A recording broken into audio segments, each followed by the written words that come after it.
Envision a world devoid of defined borders and universal laws, where might makes right is the sole principle. A place where current allies might become tomorrow's adversaries, where winter temperatures plunge to -40 degrees Celsius and survival hinges on your herd and your blade. Such was the extent of the Mongolian steppe in the 10th century, before Temujin's transformative influence. Yet, what was the steppe like before Genghis Khan, before the rise of the most expansive contiguous empire in history? Who governed it, and how could such a fragmented and tumultuous land give rise to a power that subjugated both Asia and Europe? The answer will be unveiled at the close of this video. Before we proceed, however, kindly share in the comments where you are watching from and your current local time. I am curious to see its global reach. Now, let's transport ourselves to 1160, when the Mongolian steppe remained without a unified ruler. In 1160, were you to find yourself at the heart of the Mongolian plateau and survey your surroundings, you wouldn't observe a single state. Instead, you'd be confronted with a political chessboard featuring 5 formidable powers, each controlling their own domains. To the southeast of the Onan, Kurlan, and Tul rivers lay the Kamog Mongol, a tribal confederation of Mongols. These were the forebears of those we now identify as Mongols. However, at that time, they weren't the dominant force. Throughout the 10th century, more potent tribes, such as the Naimans in the western plateau and the Karaites in its central region, substantially solidified their power. While the Mongols vied with smaller tribes like the Merkits and the Tatars' territories, a powerful and affluent alliance, stretched southeast around Hulun and Buyur lakes, overseeing trade routes with the Chinese Jin dynasty. The Tatars were Jin allies, and the Jin utilized them as a means to control other tribes. This strategy was not straightforward. Chinese dynasties frequently alternated between employing more distant and closer border tribes to ignite animosity among them. This very policy fostered deep-seated animosity between the Mongols and the Tatars. At the core of the steppe resided the Karaites' territory, a distinctive Turkic-Mongol tribe. What makes the Karaites particularly intriguing is their adoption of Nestorian Christianity in the early 10th century. Consider this. Right in the heart of the Asian steppe, thousands of kilometers from Europe, there existed a nomadic tribe practicing Christianity. World history is at times far more astonishing than we can fathom. To the west, along the Altai Mountains, were the Naimans, then the most formidable power on the steppe. The Naimans constituted an organized Turkic entity with its own ruling dynasty, a written language utilizing the Uyghur alphabet, and a potent military. Their name, meaning 8 in Mongolian, alludes to the 8 tribes or clans that formed this confederation. Finally, to the north, near Lake Baikal, lived the Merkits, a tribe renowned for its ferocity. Throughout the 10th century, the Merkits regularly raided neighboring groups across the Mongolian plateau. Their objectives were livestock, women, and resources. They inhabited the border between the steppe and forest, so their culture blended both pastoralism and hunting, alongside even some elements of agriculture. These 5 forces reigned supreme. But here's a crucial point to grasp. There were no definitive boundaries, walls, or national borders, only fluctuating spheres of influence, determined by military might, marital alliances, and the reputation of their chiefs. To understand why the steppe bred history's most formidable warriors, we must grasp what life there entailed. Imagine waking in a felt yurt, a gur in Mongolian, yurta in Russian. A yurt is always positioned with its door facing south. Inside, the northern section is considered the place of honor, housing ancestral images and sacred items. The western side is the male domain, where saddles and a leather pouch of airog, fermented mare's milk, are kept. The eastern side belongs to the women, where food is prepared and utensils are stored. Winter temperatures outside can descend to -40 degrees Celsius. In such circumstances, people don't merely survive. They must toil, tend to their herds, hunt, and at times, engage in battle. The steppe diet mirrored this harsh environment. Dairy products formed the cornerstone: butter, yogurt, cream, and karut, dried curds. Cheese was frequently dried and cured, left on the yurt roof under the sun and wind for preservation. Meat, predominantly mutton, was valued but consumed infrequently, as live animals held greater worth than their flesh. Every sheep, every horse, every goat represented property, wealth, and future. And, of course, there was the steppe's iconic beverage, fermented mare's milk. This drink possesses a slightly sour taste, contains approximately 2% alcohol, yet is rich in nutrients and minerals. An interesting fact: many individuals of Mongol descent experience lactose intolerance. However, the fermentation process breaks down lactose, transforming mare's milk from a laxative into a nourishing beverage. This exemplifies a perfect synergy between nature and culture. A clear division of labor characterized their society. Men were responsible for herding, hunting, and warfare, while women managed the household, milked animals, processed milk into cheese and yogurt, cooked meat, and prepared dumplings. It is crucial, however, not to perceive Mongol women as frail. They also endured the harsh outdoor conditions and often possessed equestrian and archery skills. Each family resided in a single gur, and several such gurs, connected by kinship, formed a catalet, which was the fundamental societal unit. Multiple catalets then constituted a nu, offering mutual support in daily tasks and military campaigns. Various nu groups would, in turn, unite to form a tribe. A significant subtlety lies in the societal structure, which was more intricate than it initially appears. Historical accounts frequently portray steppe tribes as egalitarian societies, where everyone held equal standing. Yet, the reality presented a far more nuanced picture. Steppe society exhibited clear stratification. An aristocratic class, known as white bone, comprised hereditary chiefs, while black bone denoted the commoners. Beyond the nuclear family, the next largest social groupings were subclans and clans, organized on a patrilineal basis where all members traced their lineage back to a common ancestor. This framework operated according to three criteria: genealogical distance, generational distance, and birth order. Such an arrangement fostered a complex web of honor, obligations, and power. In such a challenging environment, warfare was not an anomaly, but an inherent aspect of life. Raids aimed at acquiring livestock, women, and captives were considered a legitimate means of accumulating wealth. While this may seem brutal today, it's essential to contextualize these events within their historical period. The steppe lacked established marketplaces, stable trade, or a formalized financial system. Wealth was measured in livestock and human resources. If a severe winter decimated one's entire herd, a family faced starvation unless they could obtain animals from others. This is not an endorsement of violence, but an explanation of the prevailing circumstances.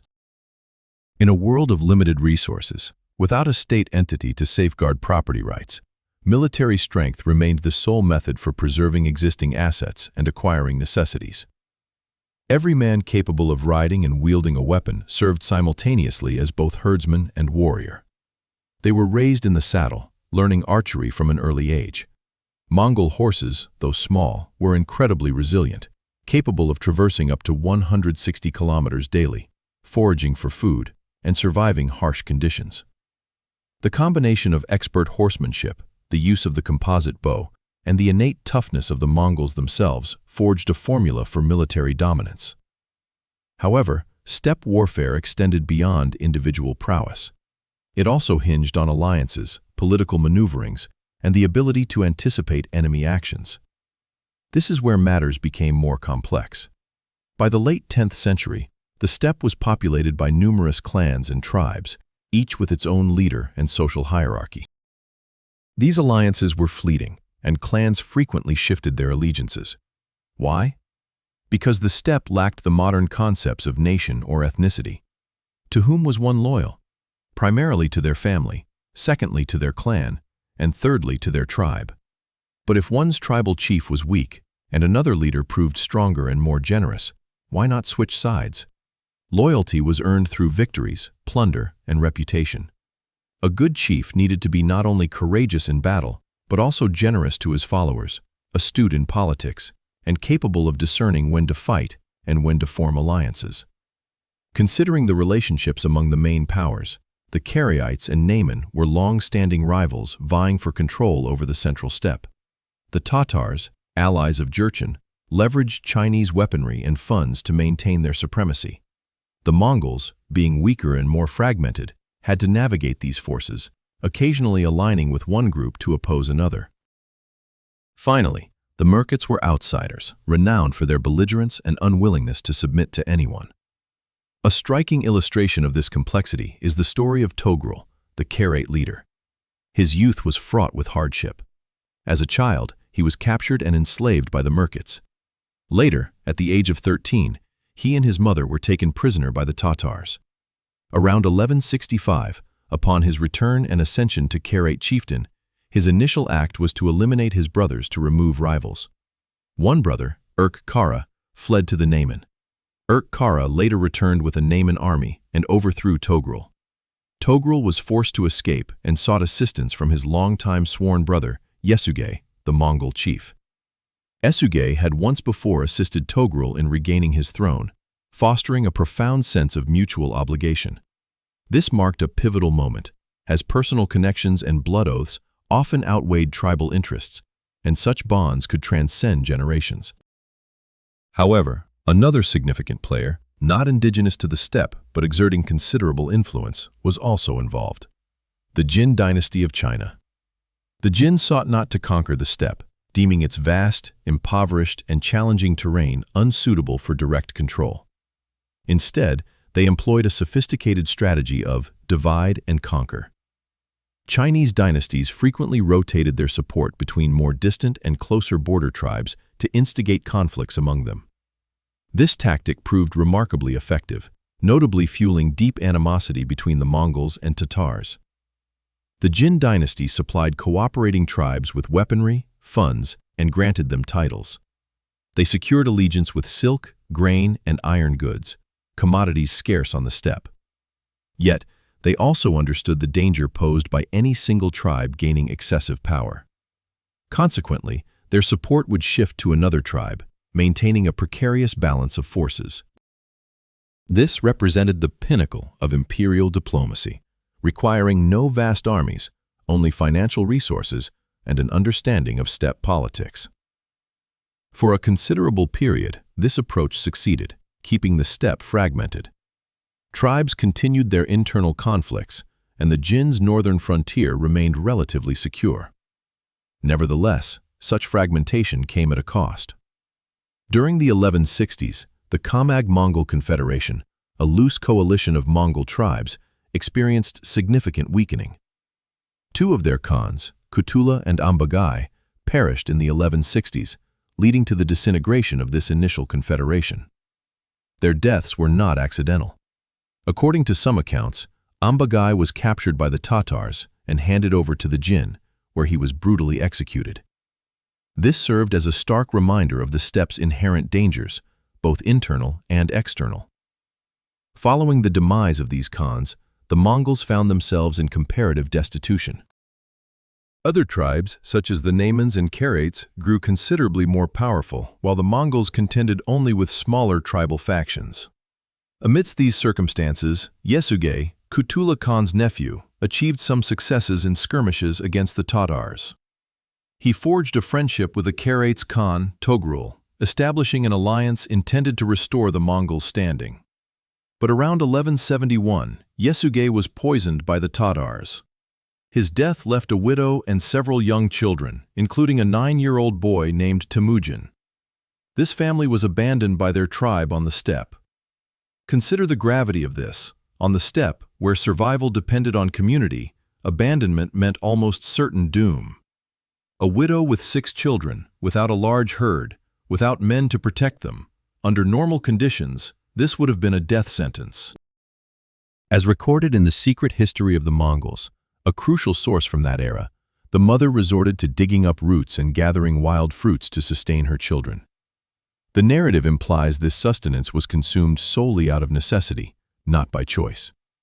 Despite these hardships, they persevered, and the young Temujin matured amidst poverty and neglect, forging an indomitable will and a profound grasp of the steppe world's harsh realities. So, what insights can we glean from this untamed steppe environment? Firstly, disunity begets vulnerability. Individual steppe tribes possess strength, boasting superior cavalry, skilled archers, and resilient warriors. Yet, when divided, they were only strong enough for self-defense and raiding each other, incapable of achieving anything greater. Secondly, conditional loyalty is perilous. When everyone adheres solely to short-term interests, long-term endeavors become impossible. Trust is absent, and no organization surpassing the tribe can endure. Thirdly, external powers can exploit disunity. The Jin excelled at this. They didn't need to conquer the steppe, merely keeping it fragmented sufficed. A divided adversary is no adversary at all. However, here lies the paradox. This harsh and chaotic milieu cultivated the very qualities necessary for forging a magnificent empire. Life on the steppe instilled resilience, adaptability, and the ability to find advantages everywhere. It taught that both physical prowess and strategic acumen were vital for survival. It taught that loyalty must be earned, not inherited. For the boy who grew up in penury, forsaken by his tribe, the lesson was even deeper. The old system, a network of competing tribes, bloodline-based loyalties, and unstable alliances, had failed. Something different was required, a new system. By the end of the 10th century, the Mongolian steppe was a world poised for change. The powerful Naiman, Karaite, and Tatar tribes were at their zenith, appearing wealthy, organized, and seemingly invincible. Yet beneath the surface, signs of transformation were emerging. A new generation was rising, individuals who had witnessed the cruelty of the old ways, who had lost parents in endless strife. They began to question whether another path existed. A few emerging figures started delving into novel concepts, envisioning loyalty stemming from merit rather than lineage, imagining talented individuals from any background rising to prominence, considering the fair distribution of spoils instead of hoarding by the elite. While these were not yet revolutionary propositions, they were certainly taking root. Meanwhile, in a remote part of the steppe, a young man named Temujin, around 30 years old in 1190, was quietly gathering a dedicated, albeit small, following.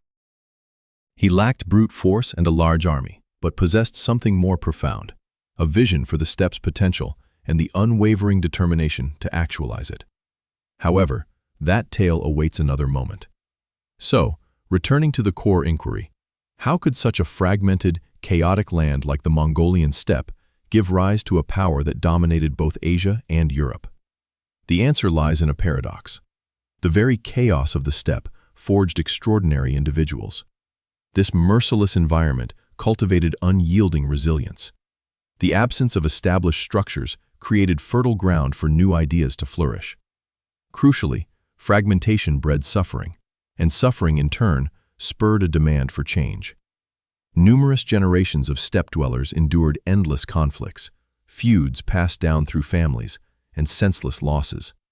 They witnessed their sons perish due to ancient grievances, their daughters captured during raids, and their livestock stolen. This destructive cycle replicated itself incessantly. Eventually, some declared, enough. Enough of intertribal strife, enough of shifting allegiances, enough of the weakness born from disunity.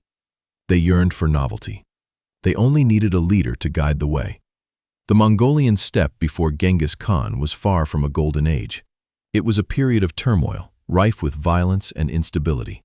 Yet, this very chaos set the stage for a historical transformation. Sometimes, profound disorder begets the greatest order.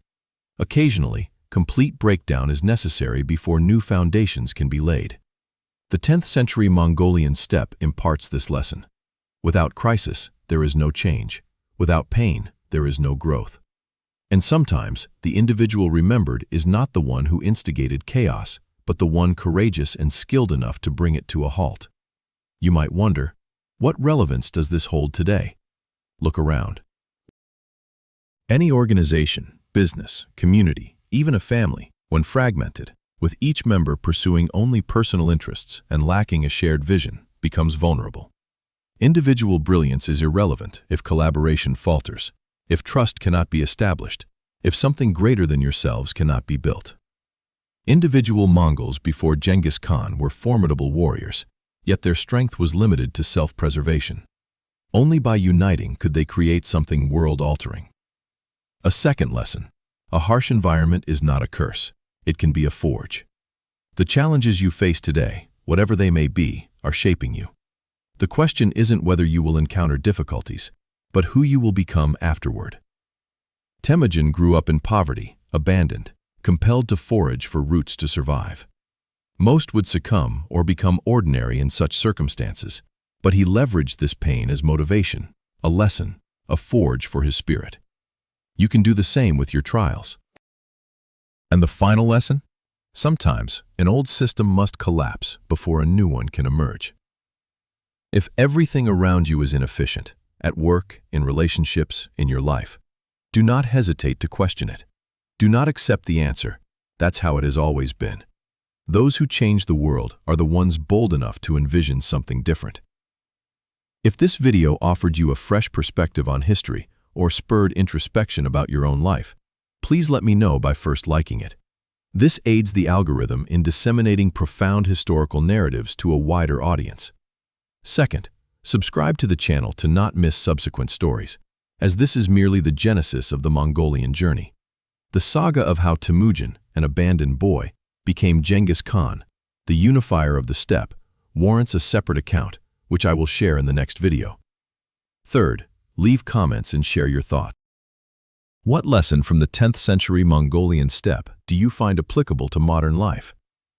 Have you ever found yourself in a wild, steppe-like situation, chaotic, and needing to forge your own path? What did you do?